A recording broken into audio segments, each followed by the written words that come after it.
Welcome back, everybody. Tonight, it is my pleasure to talk with the presumptive Democratic candidate to be the next president of the United States. Please welcome the man from Scranton, Vice President Joseph R. Biden. Hello, sir. Hey, man. Sorry. Good to see you again. Also, good to see you wearing a mask. Yeah, there's Secret Service outside, and what happens is all the Secret Service is tested, and I have 3 or 4 people come in here with masks and gloves that help me set this up, and so I wear the mask all the time, and not all the time when anybody's around other than Jill, and although sometimes she wants me to put the mask on so she can't hear me speak, but. Well, I'm so glad to have you here. You are my last guest of an 8-week run that we've been doing at home, and it's had its challenges, but this feels really good to finish out this run with the presumptive Democratic nominee. I have but one question to lead us off, sir. Are you going to beat this guy? Yes. Yes, yes, yes. Look, I don't want to jinx myself, but I tell you why. The American people, they fully understand what's at stake here. I mean, this is the most important election in anybody's life, not because I'm running, but because of the circumstances. We've lost 36 million jobs. We have over 93,000 dead, and the numbers climbing. And the way he's walked away from the rest of the world, he's not attending he's not having our folks at any of the international meetings of the World Health Organization. We're dealing with those nations that are working on vaccines as well. I mean, I just do not understand it. I know that one of the slogans of your campaign when you first started was restoring America's soul, which I think is a worthwhile goal. But right now, America also needs to restore its body. Yeah. 50 states, all 50 states are doing some form of reopening right now. Yes. Though none of those states have met all the CDC criteria. So there are concerns of a second wave. What can we do to prevent that, sir? Well, first of all, as I understand it, in fact, I know it, the CDC had set out and were prepared to issue some really very detailed guidelines about how to reopen, under what circumstances. And the White House quashed that. So they put out a very watered down version of what they, in fact, said should be the basis upon which reopen. How we should reopen, and it is so there. And you saw in the news yesterday and the day before how present officials at the CDC talk about how there is an open, I call it a war, an open conflict with the White House as to listening to the scientists and the science. The president has one measure of how he's going to be reelected in his view, and that is. His Mar-a-Lago friends, are they doing well? And is the stock market rising? Because that's his basis upon which he measures whether or not there's any economic success. And I think he's prepared to do virtually anything to try to get that moving without paying nearly enough attention to what everyone from Dr. Fauci to scientists all over the country have said in great universities from Johns Hopkins to Stanford to Columbia, et cetera, have said that we have to really worry about whether or not there's going to be a considerable rebound of this disease, a rebound of this virus. And look, he hadn't even, look how long it took him to get the PPE, the protective gear to people, still not everywhere. He talks about to this moment, he said, anybody wants to test can get one. Well, he can get one every day or if he wants to, and the White House can, but people can't. Some people can't. But the vast majority of American people can't just go get a test. I mean, why don't you start to tell the American people the truth? They're tough. They can handle it. And tell them what's going to happen and tell them how you're going to get these things done. He's done none of that. The NIH has said that the rosiest possible scenario is a distributable vaccine in 2021. If you are elected president of the United States, that'll be your responsibility and your administration's responsibility to distribute that. How will you get that done? What are the plans in your first 100 days to make sure the American people have what they need and can get any vaccine or any treatment that might be available? Well, there's a couple of things, and that's the exact great question to ask in my view. Trump has finally appointed some people to lead the effort about getting the vaccine, but it's much too little, much too late on PPE, on the issue of testing, on guidance for reopening. And we definitely can't afford too little, too late in the vaccine. So here's what I would do.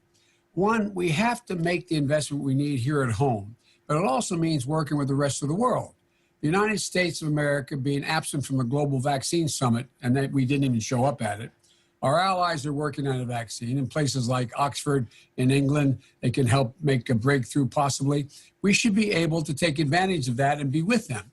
So here's what I'd be doing. One, if I were president today, I would have a full strategy that includes three key pieces. And I've talked about this a lot. One, I'd appropriate $25 billion from Congress to scale up manufacturing so there's no delay once the vaccine is found. You got to scale up the capacity to produce the vaccine. Secondly, I'd work with our allies and partners around the world so we have the access if we need the vaccine, if it emerges somewhere else. And thirdly, I'd develop a plan now for distribution by making sure it gets everywhere in America, urban, rural, and everywhere around the world. Because the truth of the matter is, even if we take care of everything at home, it can still come back through other sources around the world in terms of travel. We've learned that that viruses don't get stopped by walls. So there's so much we should keep preparing for now so we don't end up flat-footed. God willing, if there was a vaccine as early as, I guess it's theoretically possible, as early as January, if that occurred, what is the plan? How do you get it out to all Americans? How do you do it? What do you do? We should be doing it now and appropriating the money to be able to produce it. Now, I assume that you're getting advice from epidemiologists and from medical experts on how to hit the ground running should you be elected. I also assume that you have the pick of the best people out there, because Trump did not pick the best people. And if in the cases that he did, they didn't last very long if they disagreed with him. When you enter the White House on January 20th, 2021, after you take that oath, will you appoint people from both sides of the aisle? Because there are so many Republicans who want desperately to work hard to restore this country. Yes, absolutely. Look, this isn't a partisan issue. I know it sounds, it's almost trite to say it. There's nothing partisan about this. And there are a lot of Republicans and a lot of Republican docs and scientists as well that know what has to be done. Look, one of the things that I think is really important, Stephen, is that, for example, every morning, well, let me put it this way, at least 4 mornings a week, I get at 10 o'clock a briefing that lasts for an hour to an hour and a half from some of the leading experts in the world on dealing with this coronavirus and how to deal with it. And I usually get about a 30 to 40 page report every single morning. And do you actually read that report, sir? Because that is no longer presidential. That is no longer considered presidential. Not only do I read it, we then go through it page by page. That's why it takes close to an hour and a half. I was told a while ago that, if the president had just acted earlier when some of us said he should be acting back in January 15th, I think it was January 27th, I wrote a piece talking about a pandemic's here. We got to deal with it. If he just acted according to Columbia University and their epidemiologists as well as their disease people, they say that if he just started a week earlier to do something, he would have saved over 30,000 lives. I think it's 37,000 lives. People are dying because of this negligence, and it has to stop. It has to stop. You say in a post-COVID world, we have to build America back better. What does that mean? Are you talking about FDR, post-1933, seize the gold, close down the banks till everything's stabilized? Like, how bold are we talking here? Well, look, first of all, if I'm elected in January, even if we make more progress than has been made now, I'm going to inherit a country that probably has the highest unemployment rate since the Depression. And I believe that from this crisis, we have an opportunity not only to get back, but to rebuild the economy, to transform it. The blinders have been taken off, Stephen, and by a lot of people like you and an awful lot of reporters recognizing that essential workers are breaking their necks risking their lives, many of them losing their lives, from grocery store workers to drivers, bus drivers, delivering packages, more people, doctors, lawyers, nurses. And they're doing it in many cases, not the docs, but for minimum wage and some sub-minimum wages.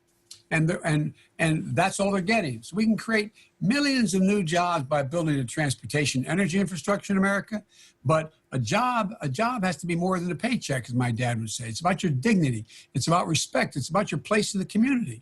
And we can address some of the institutional things that are out there that people, I'm sorry, I didn't turn off. That's my daughter. Ashley, I'm on Colbert. I got to call you back, baby. I love you. I always take my daughter's calls. Anyway, but I apologize. But I understand. We can address institutional racism, and we see it more clearly today. Black majority counties, for example, are 6 times more likely to die of this pandemic than white majority counties. Disproportionately, they make up the essential jobs that can't be done from home, and they're out there risking their lives to make ends meet. Enough is enough. Look. The Biden recovery, and I promise this, is going to bring along everybody. And we're going to build back better. And what I mean by that is it's not just merely going back to where we were. We have an opportunity to not only build back, we're going to have to create somewhere in the order of 30 to 40 million jobs. Some are going to come back. Some have to be brand new and different jobs. And we can do it and grow the economy like we haven't ever done it before. This is an opportunity. Sir, what about some policies that, in the face of the coronavirus and the action the Congress and the president have taken so far, have become far more popular than you ever would have imagined, even with Republican voters? Of a vast majority of the American people, Democrat and Republican alike, believe in things like a supplemental income during a time of crisis like now, that perhaps jobs should not be tied to your employment, since we're looking at 40 million people suddenly not having a job that would provide that health insurance. Health insurance not being involved with your employment, because now we have 40 million people who are threatened to lose their health insurance because they no longer have employment. Are there any of these more progressive stances that perhaps you did not embrace during the campaign that you see now the American people are ready for? Well, I know, because I've embraced a lot of them beforehand. For example, the idea that this president is still in court trying to do away with the Affordable Care Act when people are in real trouble. The idea that 26 million people lost their employer-based health insurance. We have a program called COBRA, which means that there's a way in which you could, if you wanted to, you could continue to pay your half or whatever portion you have to pay in your employer, and you pick up the rest. Well, what I'm proposing is the government pick up the 100% of the rest until this crisis is over. So they're completely covered by the insurance that they had, and they can keep that insurance. We also find ourselves in a position where what we do, and we have to change the way in which we look at unemployment insurance. We should be talking about employment insurance. There's a lot going to depend on what I'm left with next January. One thing I know for sure, that we're the United States of America. There's nothing we can't do. And we're going to come back, and we're going to come back stronger. The American people are tough. And when I talked about restoring the soul, the truth of the matter is we're seeing the soul of America now. We're seeing people going out there doing things that people look at, not that they were prejudiced before, they just didn't know. Like, oh my God. You mean to tell me you have all those cops and firefighters, and you have all those nurses' aides, and you have all those folks going in and doing this without the proper equipment? You have nurses holding up the phone to your dad or mom's ear in a hospital saying goodbye. You have nurses and docs. You have grocery store workers. I mean, people are seeing the soul of America. It makes me so damn proud to be an American, that nobody's asking, what's your faith, what's your color, they're just doing what they have to do to help. What about relief of student debt, sir? Absolutely. Many people, debt is a huge issue. That's all right, sir. I'm just long-winded. Debt is a huge problem right now for so many people who will be incurring even more. There is talk of debt relief. There's bailing out of businesses, which is a good thing to do. What about the students? Is now a time to forgive student debt and then restructure how we pay for college so we're not here again in 10 years? The answer is yes. That's why I proposed, and the House, Nancy, put it in the plan to immediately provide $10,000 in debt relief as stimulus right now for students. A minimum of $10,000 relief. I've also proposed that you, in fact, have, if you come from a family where you are making less than $125,000 a year, the family, that you, in fact, are able to go to a state university for free. And you get debt relief for those who've gone to those universities in the last 5 years. Also, we got to make sure that we deal with the notion that people, in fact, look, I was asked to do a study when I was vice president. What are the jobs of the future? Right now, 6 in 10 jobs require something more than a high school degree.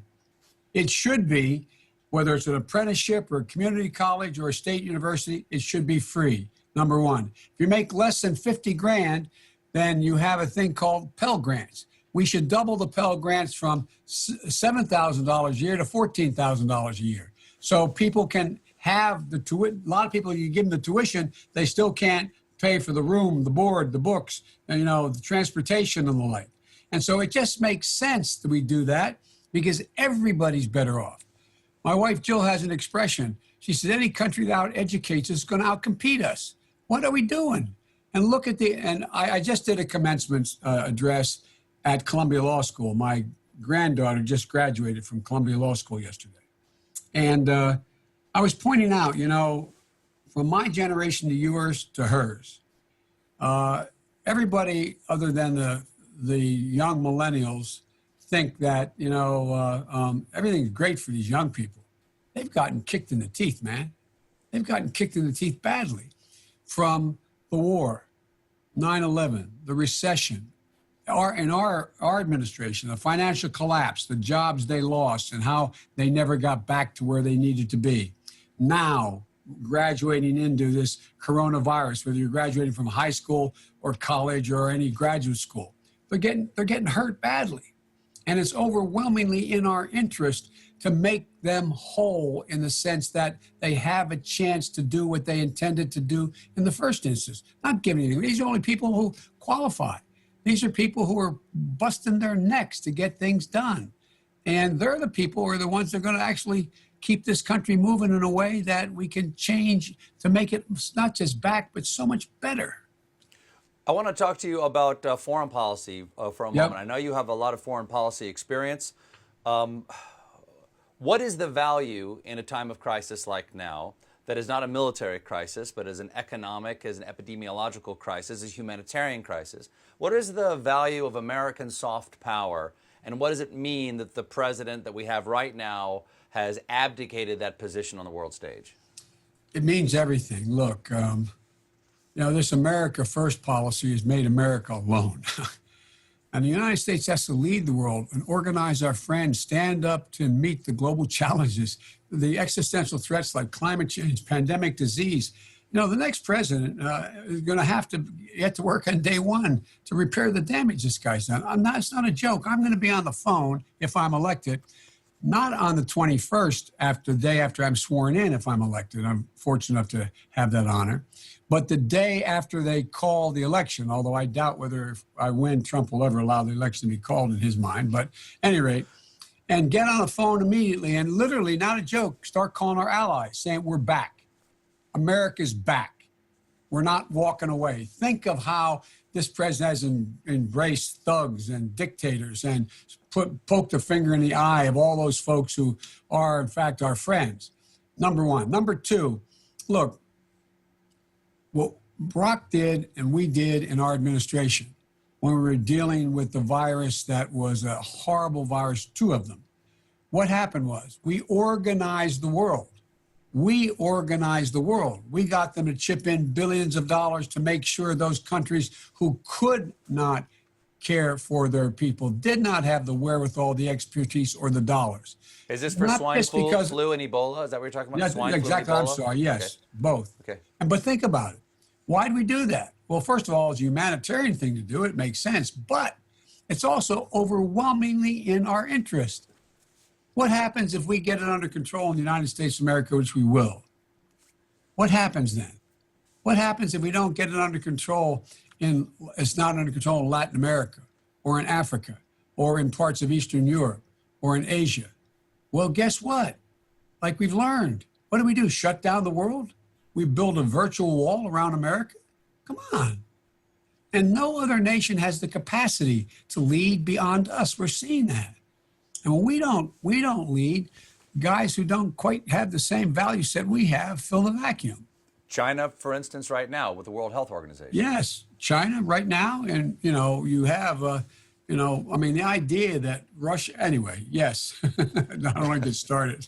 Let's turn to the campaign trail again. And to Sure. do that, I need another scoop of ice. I need a little ice cream here. If you're allowed to eat ice cream, I'm going to have Okay, I need to juice up with a little ice cream for the campaign trail. There you go. American Dream, for those of you out there, all the money goes to charity, please. That's what I'm doing too. Thank Is you. there a And you charity? sent it to me. Is there a charity that you have been impressed by dealing with the COVID-19, helping people right now? Is there something that you're supporting right now, sir? There's a number of them. One of which I was on a program yesterday I can't remember, maybe it was the day before, with Chef Jose Andres. The greatest. He's done a hell of a job. He's Amazing. done a hell of a job. But imagine how much more we could do to help. If we had this thing called the feed program, imagine if we went out, and I spoke with a whole bunch of Wisconsin milk farmers, in these virtual meetings I hold yesterday. They're having to dump their milk. Their milk. They have no one to sell it to. How about if the federal government bought the milk, paid the bottlers to bottle it, and sent it free to all of those facilities, all those food banks around the nation, around the world? How about if we did the same thing with the product that's being plowed underground right now because they have no ways to sell it and it's going to waste? We don't have a food shortage. We have a leadership shortage. We have a distribution shortage. There's so many practical things we could do. You don't have to be a scientist. You don't have to be a mathematician. You just have to be a practical person. It is overwhelming in the interest of the United States if, in fact, the government paid for that food, got it to restaurants. They, in fact, turned it into meals and or got it to food banks. They turned it into opportunities. And that keeps restaurant workers working without having to open your facility and full bore. It means that you're going to be able to pay people to do things that need to be done. They're going to get a job. And most of all, you are going to be dealing with 1 in 6 Americans. 1 in 6 Americans who are going to be worrying about where the next meal comes from. Think of that. The wealthiest, greatest food producer in the world. 1 in 6. And you turn on the tube, and how many times have you seen those lines of 2 and 3 lines of cars a couple miles long just to get a basket of food and put it in the trunk? There's answers here, Stephen. He didn't create the coronavirus, but I tell you what, he sure in hell put the country in a horrible spot by the failure to act. Well, between now and November 3rd, there's a lot of campaigning to do. There's a convention to be held or not. What is your day like campaigning for president right now? What's an average Joe Biden day right now? Well, a little ice cream.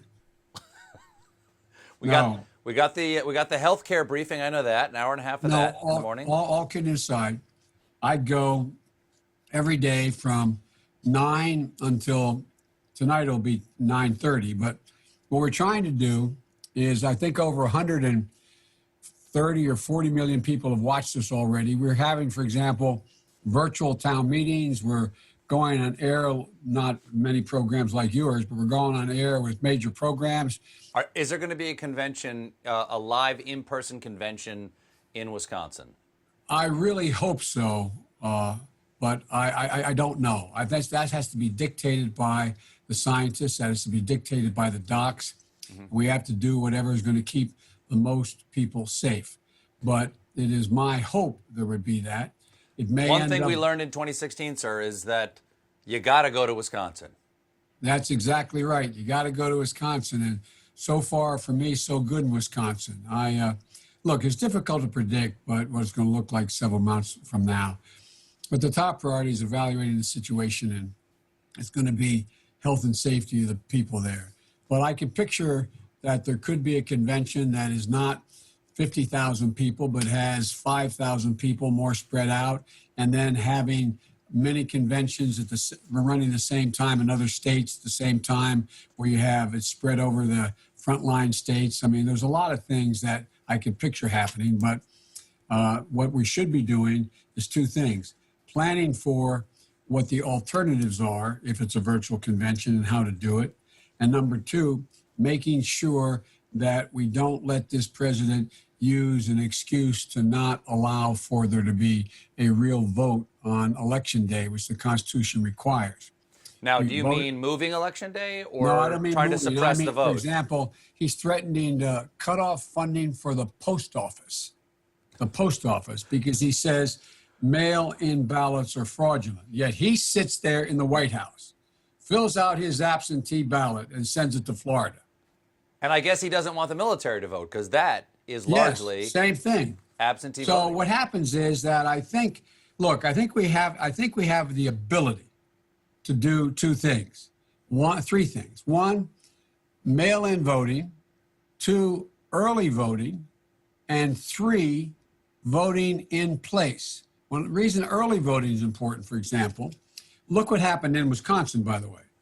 What they did was they went back and they, instead of, don't hold me to the number, instead of having in minority communities, I'm making the number up, 100 polling places open, whatever, there were 5 open. What did that do? It forced everybody to go to one of those 5 places. And so what happened there? What happened there was social distancing became not a reality at all. If you have early voting and you have and you've trained polling workers now as across the country as to how to manage a polling place, by spraying it down, by making sure the machines are wiped down, by doing the practical things that have to be done, you can stagger the vote, and you can still have in-person voting, and you can still make it work. But that's what we should be doing now. But, you know, the House of Representatives and the Senate initially passed the first Cures Act, and what happened? They put in money for providing for the ability to have the federal government pay for sending a stamped envelope to you with a ballot in it from your state, and you could sign it and send it in. What did he do? He said, well, that's all done for one reason. That's just done to help Democrats. If we do that, Republicans will never be elected. Yet there are 5 states that do it now. 2 of them are Republican states. And they do it, it's all mail-in ballots. It doesn't seem to actually help one side or the other. No, it doesn't. It's hard to understand. It doesn't, but I just think that he figures the lower the turnout, the better his chances. Now, there was I don't know that. That's my impression. Don't know. There was a tape that leaked a few weeks ago of President Obama talking about how important this election is and how important it is that you win this election. Have you spoken to him lately? You guys, are you talking at all about the campaign? Is he providing any advice to you? Sure. Yes, and yes. Look, you remember when I was first asked why hasn't Obama endorsed Biden when there were 49 people in the field, or whatever the number was. And I said at the time, which no one believed me, I understand why they might not have, I said I asked him not to endorse me. And I really did. Because had I asked him to endorse me, then I would have been, Biden thinks he's entitled. This is, other people aren't getting a fair chance.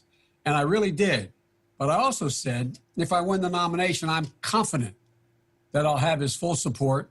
And I look forward to when we're able to go out and campaign in crowds, that we'll campaign together as well. I seek his advice, and I've talked to him a lot, not a lot. I talk to him frequently. He talks to my campaign people. A lot of the people who are involved with him are also the same people who are involved with me. We're in the same outfit. And so, yes, there's a close relationship, and he is helping. And, and I'm sure he's been a great friend, and I'm sure at some point we're going to actually physically be out there together. That is a speech I would like to hear. I would like to hear him giving his speech in support of you at the Wisconsin convention. So maybe you should do one night. He gets up there, introduces you, you give your speech, and then everybody can go home and eat cheese curds. Well, now, May 1st, you started your VP selection committee. Yep. You said you are committed that this will be a female vice presidential candidate.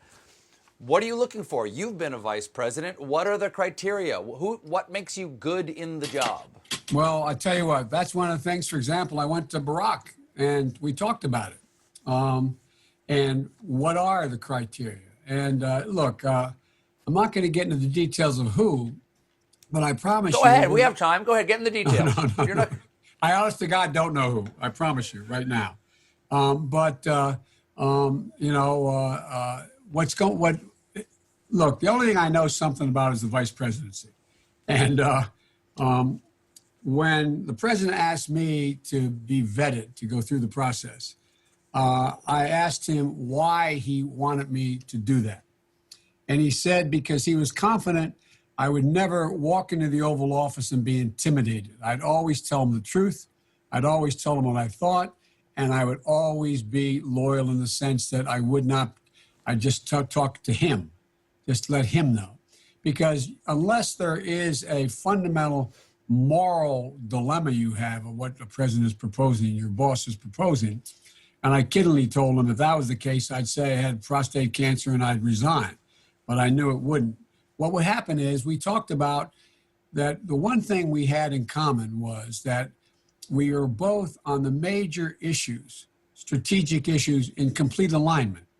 Where we disagreed when we disagreed, and we did sometimes, were on tactic, how to get things done. And when I asked him why me, he said there were two things. One, you were perceived to have, and you actually had a lot of foreign policy experience. And by the way, he knew exactly what he wanted to do in his foreign policy. He had a strategic notion of America's role in the world. But he said, you know a lot of these leaders better than I do. You know the world. You know it better. And that's one of the reasons I want you.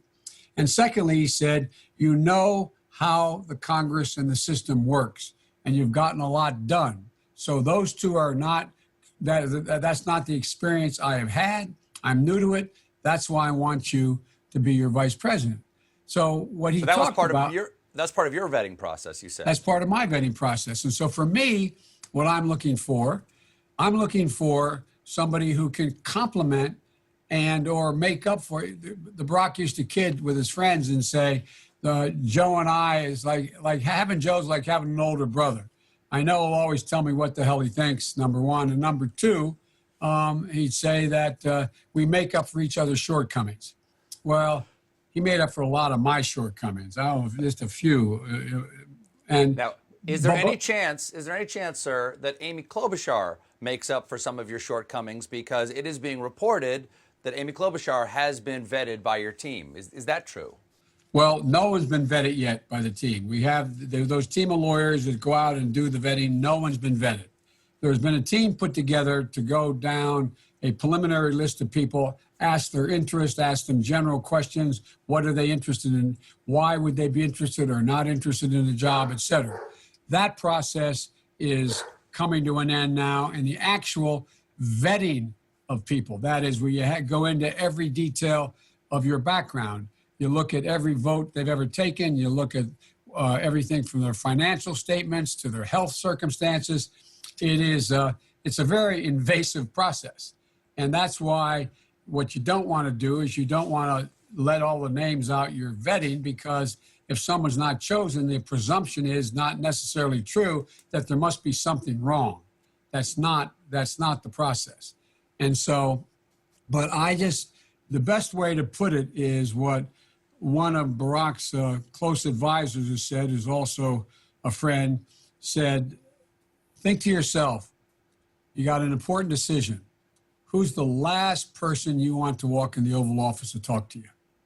And the president asked me what it was that I would want if I took the job as vice president when he is talking about offering it. And I said, I want to make sure that you promise me I get to be the last person in the room on every important decision. He kept his promise. The reason why I wanted to do that was even down in the situation room, even in these very, very, very tense and national security issues, I did not want to, if I knew he was going one direction and I disagreed with him, I did not want to disagree with him in front of even those 15 people in that room. So that's why I wanted an opportunity at the very end to say, Mr. President, this is what I think. This is why I think it. You're president. You make the decision, but this is what I think. So you want to have somebody who feels completely comfortable disagreeing with you. And when they disagree with you, you know they're going to disagree with you. And if you make a different decision, unless there's some fundamental moral dilemma you have, that you're going to fully back it. They're the things that are important. Yeah, like on the campaign trail when Amy Klobuchar would fundamentally disagree with you, and yet you guys are still friends. So is she on the short list? No, by the way, Amy's first rate. Don't get me wrong. So she's first on the list. Well, I'm not getting into that. But the truth is that get into it. Everybody disagreed with me on the campaign trail. So. Okay.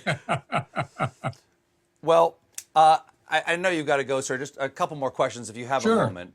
After the Obama-Biden administration took power in 2009, there was a lot of criticism that y'all didn't investigate some of the activities of the Bush administration, and that it was felt like it was a time to perhaps move on and heal the country, especially in a time of economic crisis like that. Would the Trump administration be investigated for some of their behavior? Because there are some flagrantly corrupt actions being taken by the Trump administration.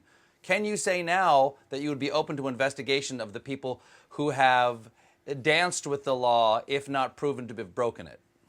Look, number one, I will appoint an inspector general to take a look at where every single dollar in the stimulus package and whatever recovery occurs, if it does, between now and January. Because if there was, I think there's too many cozy relationships out there.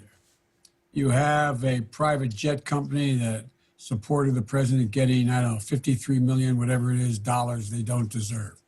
You had a major hotel chain getting a similar amount of money that they finally gave back because now, in fact, it's been exposed and they have to give it back. He's fired basically every inspector general. That is the so-called IG is supposed to be and is totally nonpartisan and oversees whether or not there's any misappropriation of anything or anything done illegal relative to a particular agency. So that's what I would do. But in terms of having the Justice Department go look at an individual or whatever, the Justice Department is not my lawyer. They've turned this Justice Department turned into the president's private lawyer. He is she is the people's lawyer. The people's lawyer, not answerable to the president saying, I want you to investigate so-and-so. I want you to investigate such and such. You can lay out, and I will lay out broad assertions about, take a look at the antitrust laws. Are they being applied? Take a look at the following things. But the idea of saying, I want you to go take a look at, I don't know, I'm not going to name, but somebody in the administration. Pompeo, let's say. Just pick a name out of a hat. There's a couple I could pick. But that's not what I'll do. That will be for the professionals in the Justice Department to make a judgment whether or not there's reason to believe a crime or an ethical violation has taken place, not me. Every president of my lifetime has exerted increased executive power. And even your friend Barack Obama did not relinquish executive power that had been taken by George W. Bush. He might have exercised it in a different way, but he did not relinquish any power that an aggregator to the office. And Donald Trump has claimed enormous executive power.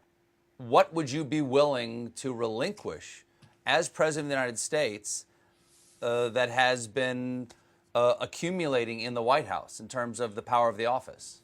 Well, look, you may remember I got in trouble during the primaries for saying that when a colleague running for the nomination would say to me, and if it doesn't happen, then I'm going to order.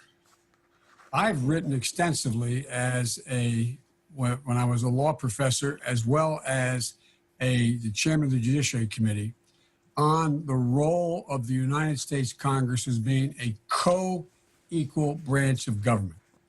A co-equal branch of government.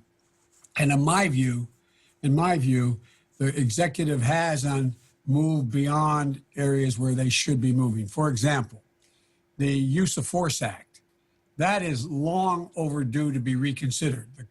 We should be letting the Congress determine under what circumstances can a president deploy troops under the Use of Force Act to deal with terrorism, to deal with whatever it says, because it just keeps getting broadened. I think, in fact, there are, and I really mean this, and I know I get criticized by some of the folks who think we need more executive power. There are three equal branches of government: the courts, the Congress, and the president. And it's always a wrestling match, as I've written about, as to who, in fact, exercises the power in one particular moment and one particular time. But I am not going to overreach. I think one of the biggest reasons why I'm running for president is because of this president's enormous abuse of power. Enormous abuse of the power of the presidency. Well, sir, before I let you go, I can see over your left shoulder, I believe that is your son Beau's flag, if I'm not mistaken. And you're absolutely right. The American people look to you as a figure who understands suffering, who understands pain of the heart and the soul and what it's required to overcome that. And while we all know we're in a crisis, not just nationally, but globally, not enough attention really is being paid to the necessity for grief right now, for the grief for the loss of close to 100,000 people so far. There hasn't been a public expression from the top of that grief, which helps guide the country's soul in times of crisis like this. And it's not just for the irreparable loss of lives, but the economic loss, the insecurity, worry about the future, the loss of a normal national state. What can you say to those people who are worried about the future and have no outlet right now, nationally and collectively, for their grief? Well, first of all, I was criticized a little bit for saying about a month and a half ago, if I were president of the United States, I'd be lowering the flag to half-mast in the White House, literally, not figuratively, because so many families, every one of those now over 90,000, it's going to be well over 100 before this is over, who've lost somebody, left behind a family, left behind somebody with a broken heart, with a feeling like the feeling you have when you lose someone you love, as you know, and it's like there's a big black hole you seem to get sucked into. But you got to remember, over time, you got to remember that they're still part of you. They're your heart, they're your soul, it's who you are. There's this connection that is real. And the only way I know, for me, how to get through it is to find purpose. What would the person you lost, what would they want you doing? What can you do to make it better? What can you do to deal with the circumstance why they did lose their life? Either because they were working at a minimum wage job and they could not be home and they had to be out there in trouble, or whether or not it's being in a situation where you have somebody who had a pre-existing condition that caused the coronavirus to make them much more susceptible to it. And the only way I've found it is I've found my faith, as you've heard me say before, because we've talked about it, Kierkegaard's expression that faith sees best in the dark. And I mean this sincerely. Well, my Beau, my son,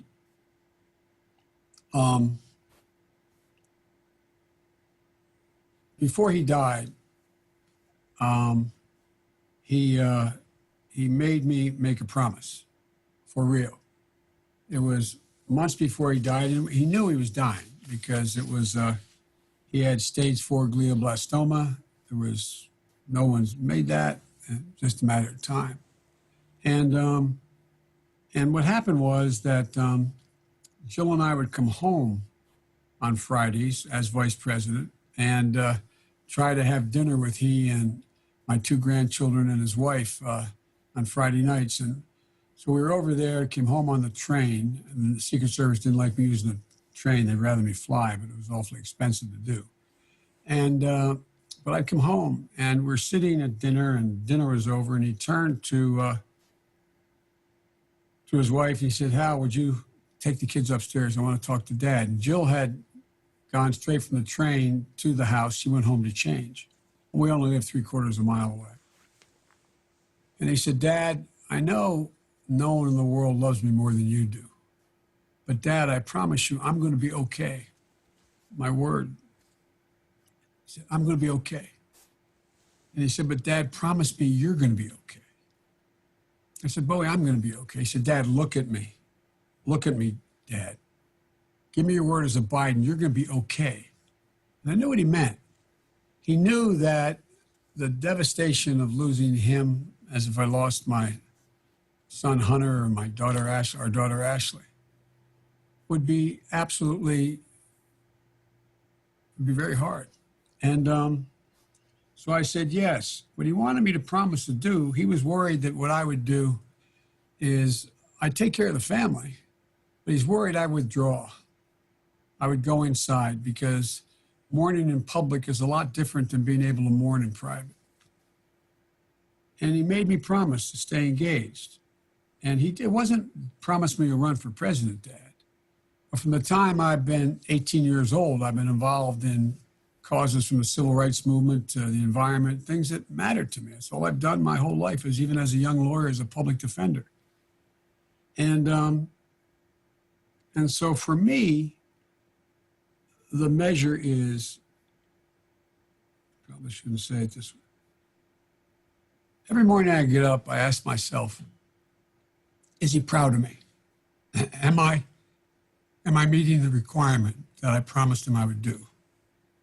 Because he and Hunter, who thank God I still have him. He was my soul. Hunter is my heart. It was always about, every time I'd walk out in a debate or anything when we were running as vice president as well, they'd stand there with me, and I got a picture back here of Bo doing it. And he grabbed me by the lapel and said, Dad, look at me. Dad, remember, home base, home base, home base. Remember, Dad, none of this is worth it. None of this is worth it unless you can be yourself. Just home base. Stick to it. And there's so many people who've gone through what I've gone through and worse. Yeah, I lost my first wife, and my daughter was killed as well. I lost Bo. But I look out there, and I really mean this. Think of all the people you know who get up every morning, having lost more without any of the kind of family, extended family help I've had. And they put one foot in front of the other, and they do it. They just do it. I was just showing someone I'm doing a Zoom thing up in my office. I have a cartoon that was purchased at a Hallmark store. I guess about 15 years ago, my dad was worrying. I was a little feeling sorry for myself. We're talking about something out on the porch, and he left, and there was an event at the house that night, and he came back before it, and he handed me a gold frame. It's about, 8-10 inches by 3 inches. And there's a cartoon character. I don't read the funny papers much, but my dad did. It was called Hagar the Horrible. Sure. The Viking, Sure. And there's a picture of his ship crashing on the rocks in the sea and the waves, and there's a lightning coming out of the sky, and you can see the boat sinking. He's standing, his hands up, he says, "Why me, God?" And that's the first frame. Panel, yeah. The second frame, the second panel says, a voice from heaven says, "Why not? Why not?" My dad used to say, "Joey, what makes us so different? What makes you so special? It's life." And Barack used to always kid me because I'd use the phrase lots of times in politics and in foreign policy. Life has a way of intruding. And it's intruded on millions of people. Millions of people. They're tough. Well, Mr. Vice President, thank you so much for being here. Oh, thank you. I'm sorry to get so personal. But no, that's what I wanted to talk about. Mr. But Vice they'll President, get through it. The American people are tough. Are we going to be all right? Yes, we are. I promise you we're going to be. We will get through this, and we're going to come out stronger. You used Roosevelt analogy the first time. Yes. What did he do? We Americans have always been able to take crises and turn them into opportunities. Thank you again, sir. Vice President Joseph R. Biden, everybody. He's running for president. We'll be right back.